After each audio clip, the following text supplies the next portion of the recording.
un auditorio excelso acá una vez, que creo que hicimos un encuentro en este mismo espacio sobre, era algo así, de un coloquio internacional de filosofía política, que ahora se va a volver a llevar a cabo hasta fin de noviembre en la Universidad del Sur Bahía Blanca, junto con nuestro corredor de las ideas del Cono Sur.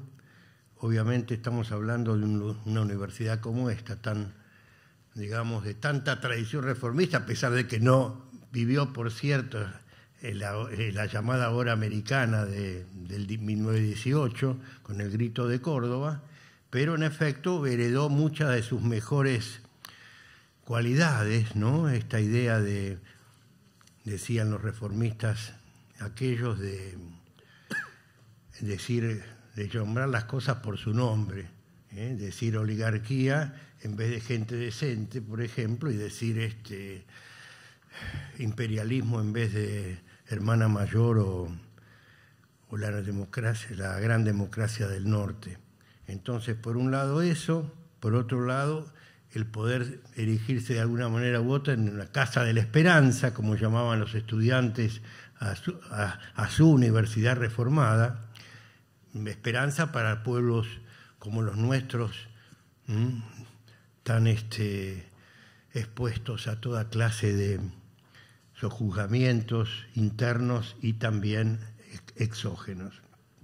Bueno, entonces, cumplimentado esta etapa de agradecimientos y reconocimientos, pasamos directamente a tratar el tema en cuestión, que sería un poco la referencia al libro que publicamos, gracias también a otra gente que debe también reconocerse sus aportes al pensamiento alternativo, es decir, la editorial Octubre y el diario Página 12, con el cual funcionan actualmente en forma conjunta.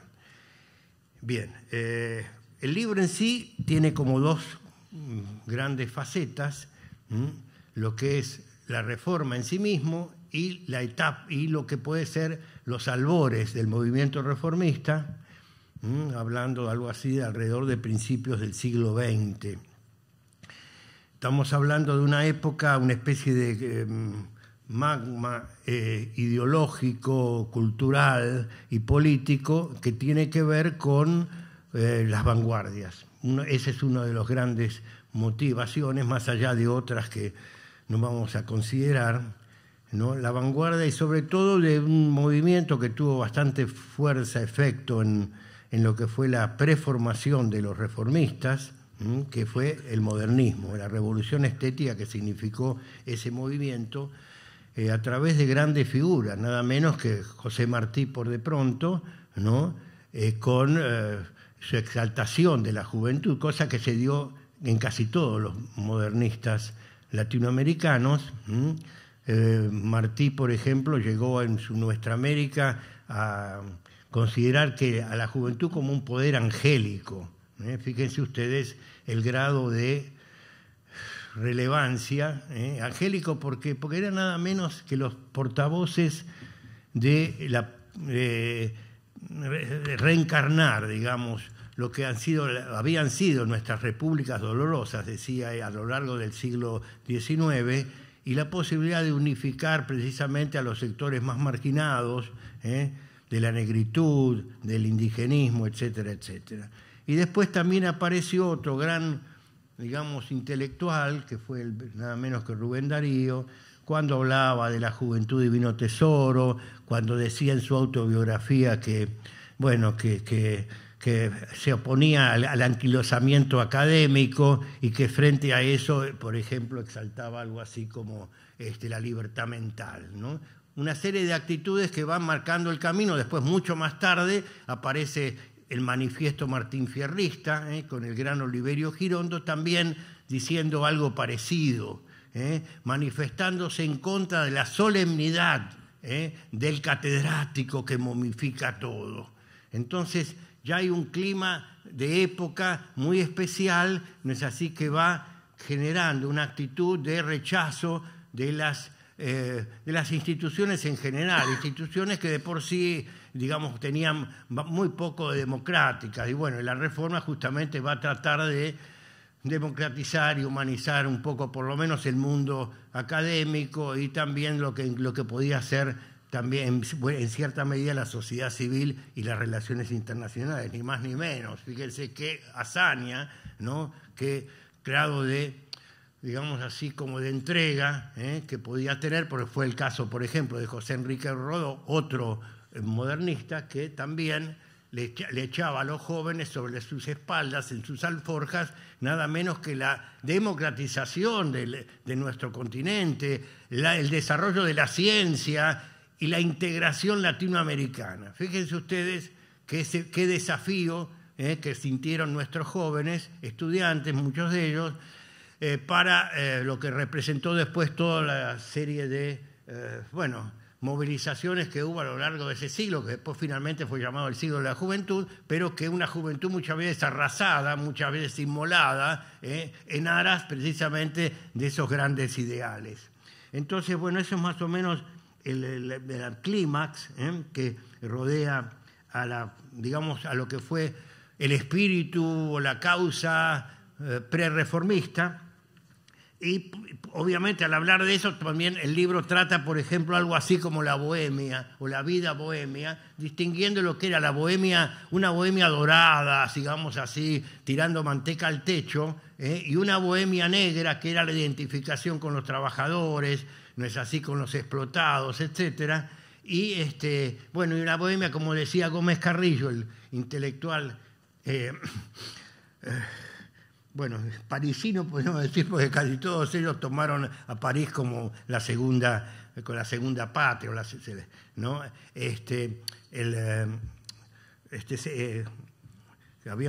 Estábamos hablando de Gómez Carrillo, el guatemalteco, y que decía que es el bohemio. El bohemio es el que come más a menudo raíces griegas, estudiar, tragar libros, que paisanes, o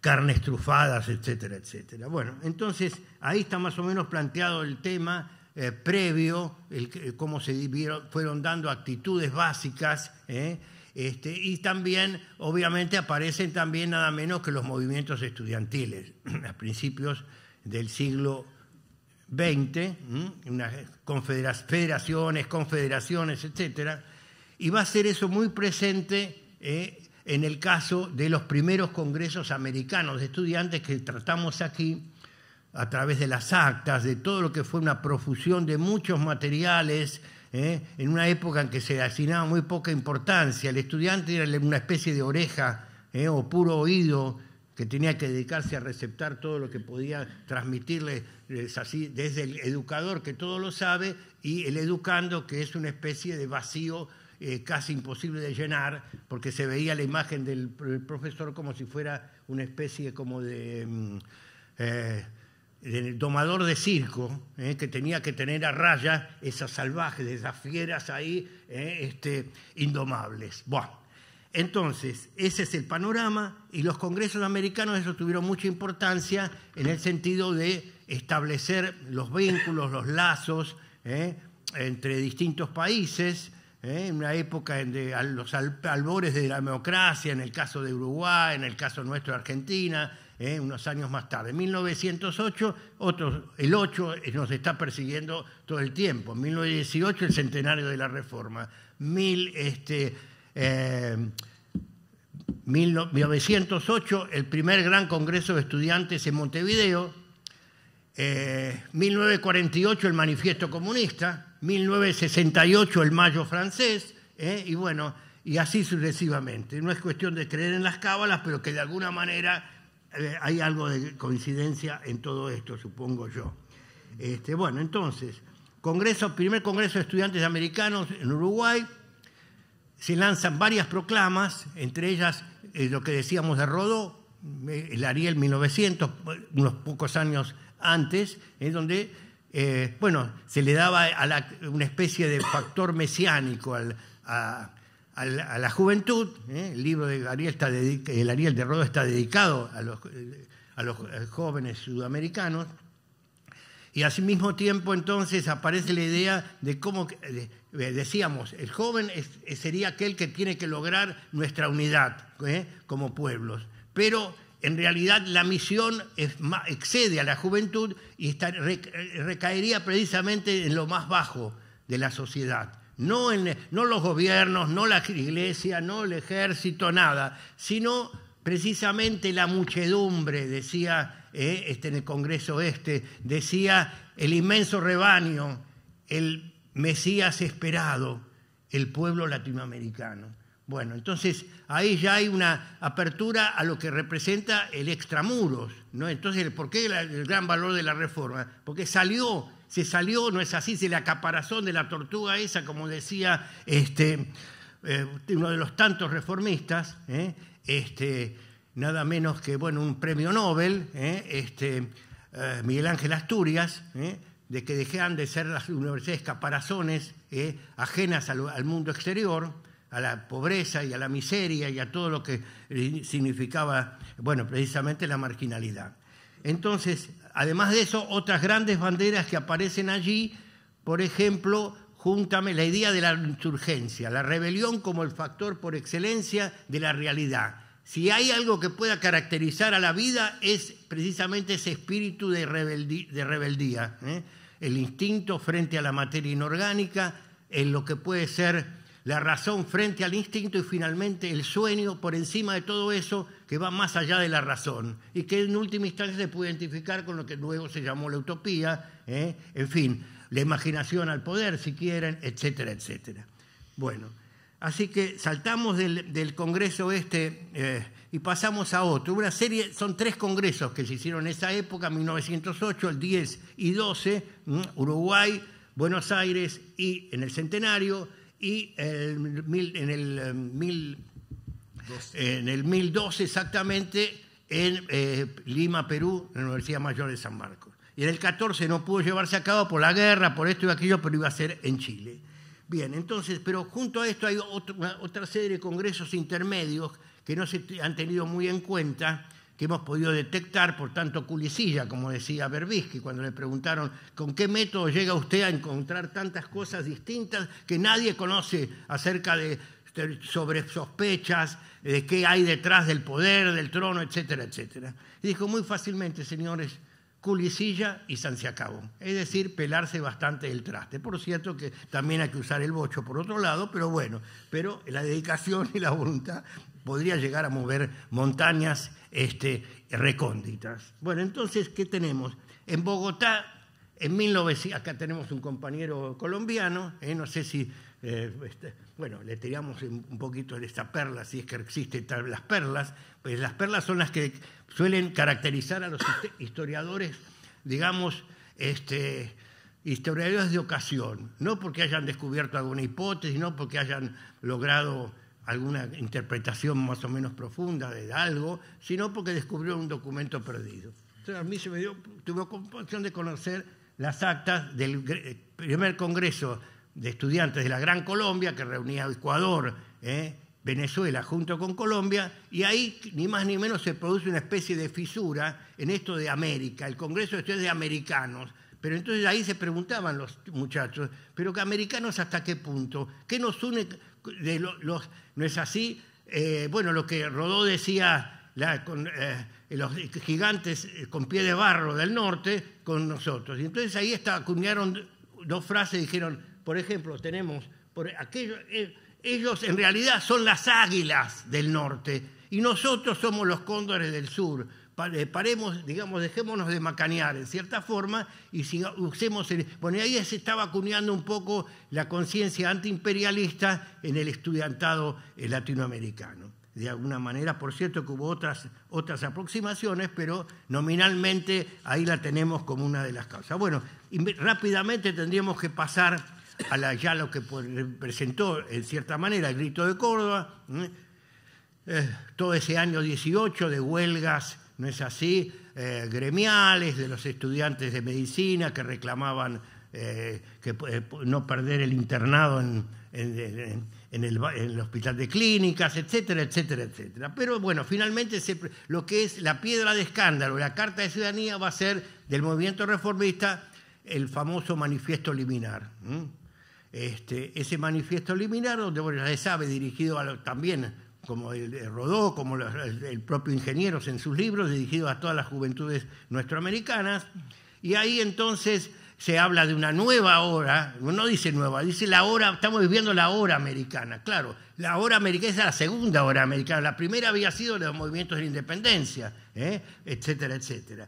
Y la tercera podría ser, a mi modesto leal y entender, sería la tercera hora americana, la que estuvimos viviendo y seguimos un poco viviendo en algunos países de nuestra América, la de la etapa post-neoliberal, porque por primera vez en la historia de nuestra América se institucionalizó la integración latinoamericana a través de estos ahora tomados como espurios el UNASUR, no es así, en parte Mercosur también, etcétera, etcétera. Bien, entonces, esta idea de la hora americana, estamos pisando sobre un suelo revolucionario también, nada menos que la Revolución Mexicana, la rusa, etcétera, todo en el manifiesto liminal. Más todo lo que hay después, por supuesto, de crítica. Los manifiestos tienen esas dos características, ¿no? Por un lado, la crítica, en el manifiesto comunista de Carlitos Marx y Engels, pero sobre todo, porque el manifiesto que son... a veces son autorales, pero en general son grupales. Era el manifiesto del Partido Comunista o la Liga Comunista en ese momento. Entonces, ¿qué se hace? Se criticaba el orden, por un lado burgués, por cierto, al estado de cosas, y por otro lado se proponía otra cosa. Es lo que tienen en general los manifiestos. La crítica, la oposición y finalmente también la propuesta. Y la propuesta es precisamente la sociedad comunista. Entonces, en este caso también, crítica a un tipo determinado de universidad, yo qué sé, teocrática, memorística, reproductiva, etcétera, y por otro lado la propuesta a un nuevo modelo. Es el modelo que nace precisamente, el modelo de gran originalidad, así como el modernismo representó un primer momento de influencia, de ascenso del norte, del sur, digo, de nuestra América hacia el llamado primer mundo. El caso de la reforma, el movimiento reformista fue una concepción de la universidad que inédita, en cierta manera, en la forma en que se estructuró y todas las repercusiones que tuvo, al punto tal que ahora las grandes reuniones que hay de la UNESCO precisamente consideran que ese modelo es insuperable, es decir, es la base, el piso por lo menos de lo que puede representar una universidad, en todo sentido que podemos decir, democrática, latinoamericana, etcétera, etcétera, etcétera. Bueno, entonces, hemos hablado del manifiesto liminal y todas las proyecciones que tuvo. En el libro nuestro se registran alrededor de 100 casos, 100 manifiestos distintos, no solo en Córdoba, que los hubo y muchos, del segundo manifiesto, no el segundo, al cumplirse el segundo año, en 1919, del primer manifiesto liminal, aparece nada menos que la cláusula de la gratuidad de la enseñanza, que después recién va a ser una conquista, como sabemos, que se va a dar varias décadas después, no es así con el movimiento peronista. Bien, entonces, la revolución de las conciencias, otra de las banderas que aparecen aquí frente al derecho divino del profesorado, la idea de que el alumno es la centralidad del proceso de aprendizaje. Bueno, y así muchísimas otras cosas que no podemos entrar por razones de tiempo. En fin, entonces, pero hay otro aspecto que tratamos bastante en el libro, que es la Universidad de La Plata. Así como la Universidad de Córdoba o el movimiento reformista surgido en esa universidad se enfrentó a un tipo de sistema, en fin, donde se enseñaba derecho canónico en una universidad laica, bien, así sucesivamente, también en La Plata fue una universidad que podíamos llamar antipositivista, antioligárquica, etcétera, etcétera, y de mucha trasfondo americanista, porque ahí pasaron grandes figuras, desde el gran Juan José Arévalo, que llegó a ser presidente de Guatemala, como Pedro Enrique Sureña, el gran intelectual dominicano, y toda la influencia que representaron todos estos personajes. Bueno, entonces, en definitiva, ya que estamos con la soga al cuello, a pesar de no usar corbata de por vida, vamos a decir lo siguiente. No sé si puede agregarse algo más, yo creo que dije bastante, me tendría que callar. Una de las cláusulas que aparecen en el libro, supuestas innovaciones, aparte de algunos tratamientos que podría haber sobre el juvenilismo, por ejemplo, es la idea de que hay, frente a, digamos, una tipología que habría que desarrollar más, por cierto, que es lo que es el reformismo integral, por el caso de Arévalo que mencioné hace un rato, el caso de Gregorio Berman, figuras que son reformistas en todo, pedagógica y políticamente. Y después están los parareformistas, que solo aceptaban las modificaciones metodológicas, la innovación dentro de las educativas, dentro de la universidad, y parar de contar. Y después, por cierto, los antirreformistas, bueno, tanto de la derecha católica como de la derecha liberal y conservadora. En fin, bueno, yo creo que ya en principio, como para tirar algunas cositas sobre la mesa, hemos podido desembuchar. Gracias por la atención.